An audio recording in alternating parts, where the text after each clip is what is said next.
সরকারের প্রতিনিধির সাথে কথা বলার জন্য আমরা গিয়েছিলাম। আমরা দীর্ঘক্ষণ সরকারের একজন অতিরিক্ত সচিবের সাথে আমরা মিটিং করেছি।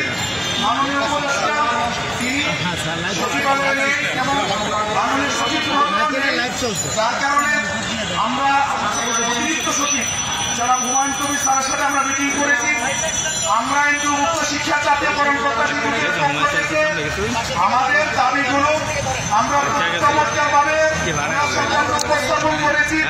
আমরা খুব স্পষ্টভাবে তাকে বলেছি যে আমাদের এমপিওভুক্ত শিক্ষকরা তাদেরকে উচ্চ ভাতা দেওয়া হয় স্কেলের 25%। একজন এন্ট্রি লেভেলের শিক্ষক সে বোনাস পায় মাত্র ৩,১২৫ টাকা।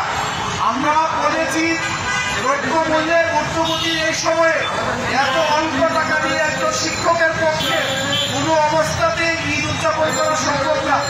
আমাদের বাংলাদেশের এমপিওভুক্ত অধিকাংশ শিক্ষক ঈদুল আজহার কুরবানিটা পর্যন্ত দিতে পারে না। আমাদের কথা শুনেছেন, আমরা বাড়ি ভাড়ার ব্যাপারে বলেছি আমাদেরকে বাড়ি ভাড়া দেওয়া হয় মাত্র ১,০০০ টাকা। ১,০০০ টাকা দিয়ে বাংলাদেশের কোথাও পরিবার নিয়ে থাকার মতো বাড়ি ভাড়া পাওয়া যায় না। আমাদের মেডিকেল ভাড়া দেওয়া হয় ৫০০ টাকা মাত্র। আপনি যদি এখন ডাক্তার দেখাতে চান, একজন ডাক্তারের স্পেশালি একজন ডাক্তারের কনসালটেন্সি ফি দিতে হয় প্রায় ১ থেকে ১,৫০০ টাকা। অথচ সরকার আমাকে পুরো মাসে পরিবারের চিকিৎসার জন্য দিচ্ছে মাত্র ৫০০ টাকা। আমরা বিষয়গুলো বলার পর তিনি বলেছেন আপনাদের দাবিগুলো অত্যন্ত যৌক্তিক এবং অত্যন্ত ছোট দাবি, এটা স্বীকার করেছেন। আমরা ওনাকে আহ্বান জানিয়েছি আসন্ন ঈদুল ফিতর থেকে আমাদেরকে শতভাগ উৎসব পাতাটা দিতে হবে এবং উৎসব পাতা প্রজ্ঞাপন অথবা ঘোষণা সরকারকে করে দিতে হবে। আমরা এটা বলেছি। আমরা ওনাদেরকে বলেছি, উনি বলেছেন যে শিক্ষামন্ত্রী মহোদয়, শিক্ষক উপদেষ্টা মহোদয় আপনাদের বিষয়টা নিয়ে কাজ করছেন। আজকেও আপনাদেরকে নিয়ে একটা মিটিং হয়েছে আপনাদের বিষয় নিয়ে এবং কাজ চলছে। অল্প সময়ের মধ্যে মন্ত্রণালয়ের পক্ষ থেকে ব্রিফিং করে যথাযথ কর্তৃপক্ষ আপনাদেরকে জানাবেন এটা বলেছে। এরপরও আমরা বলছি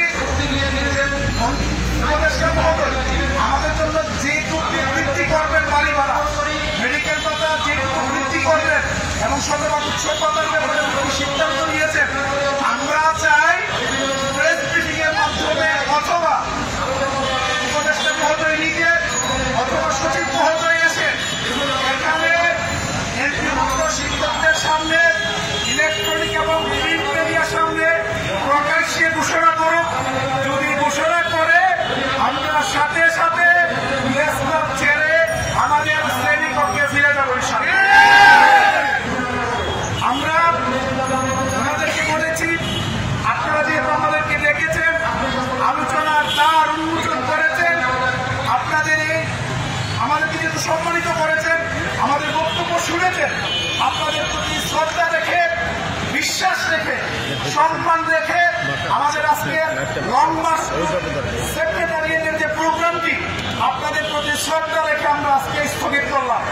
তবে আমাদের যে প্রোগ্রামটি রয়েছে এই প্রোগ্রামটি চলমান থাকবে যতক্ষণ পর্যন্ত আপনাদের কোন প্রতিনিধি এসে এখানে শিক্ষকদেরকে ইলেকট্রনিক প্রিন্ট মিডিয়ার সামনে ঘোষণা দিয়ে আশ্বস্ত করবে, ততক্ষণ পর্যন্ত শান্তিপূর্ণ অবস্থান প্রেস ক্লাবে অব্যাহত থাকবে ইনশাআল্লাহ।